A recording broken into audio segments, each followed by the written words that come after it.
How the KZN Siboniso Duma chairperson demanded 10 million rand for Ugwazi.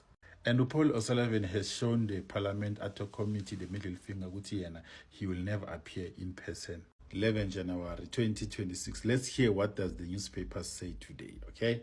So the Sunday Times today have covered the ANC KZN chairperson Usiboniso Duma have demanded, or une allegation ukuthi he demanded 10 million rand. So let's read the story ngendlela sibhala ngakhona ku Sunday Times, guys. You can go and buy Sunday Times. So uNhlakanipho Nkodwana, the former head of KZN Economic Development, Tourism and Environmental Affairs Department, made the allegation in a letter ayibhalele uJeff Radebe in November last year ukuthi following the appointment of the MEC Duma on the 11th August 2022, my working relationship with him initially proceeded well.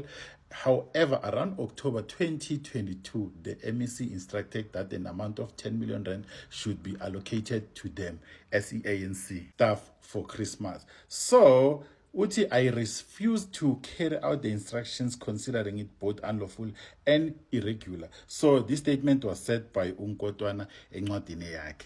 So Nkotwana on the letter writes that in June 2023, Duma summoned him into his office and asked him to step aside as he wanted to access the department's funds, of which bekafuna leyo 10 million rand. So later on, Nkotwana was suspended emsebenzini wakhe for poor performance, of which later on wafaka a grievance, and then the PSC, which released the results of the findings in March 2024, ruled that the decision to downgrade Nkotwana performance was unfair and nullified the decision. So Nkotwana challenged his suspension at the Labour Court and won. Guys, kwenzakalani lapha eKZN ye? So kumane kwenzeke nje umuntu a request 10 million rand from government or somewhere, and then ayithole idliwe kungaziwa ukuthi iye kuphi. So you let me know in the comment section ukuthi what do you think about these revelations. You can go and buy Sunday Times. This story, it's on page 2 or page 4. Actually, sorry, page 4 of Sunday Times today, 11th of January 2026.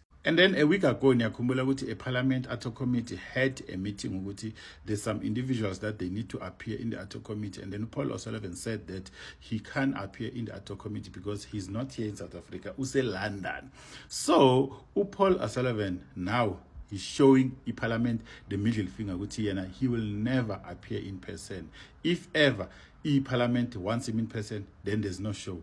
So you let me know in the comment section with what do you think about this. Minangiti, let's see what the law of South Africa doesn't have a color, because if ever Paul shows the Parliament the middle finger, surely enough ngabanguti kumele kube warrant of arrest ephuma for Paul O'Sullivan because of akakwazi ukunyaza iParliament kangaka ukube iParliament ikhonile ukusamona uKeth Matlala yaze yamlandelela eKhoshi Mampuru, but Paul O'Sullivan unesibindi sokuthi atshela iParliament ukuthi mina it will be a no show for me, because like basho usabela ukuthi safety concerns or security reasons, something like that.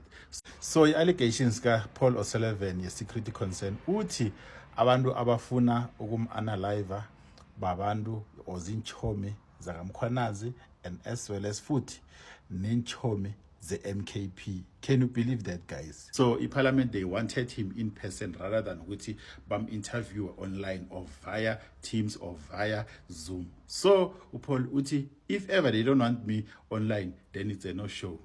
Let's see Uti, the law of South Africa has no skin color. So you let me know in the comment section, Uti, what do you think about these revelations? You can also go and check this story from City Press. So it's cover really up. So follow for more. Like, comment and repost. Get towards.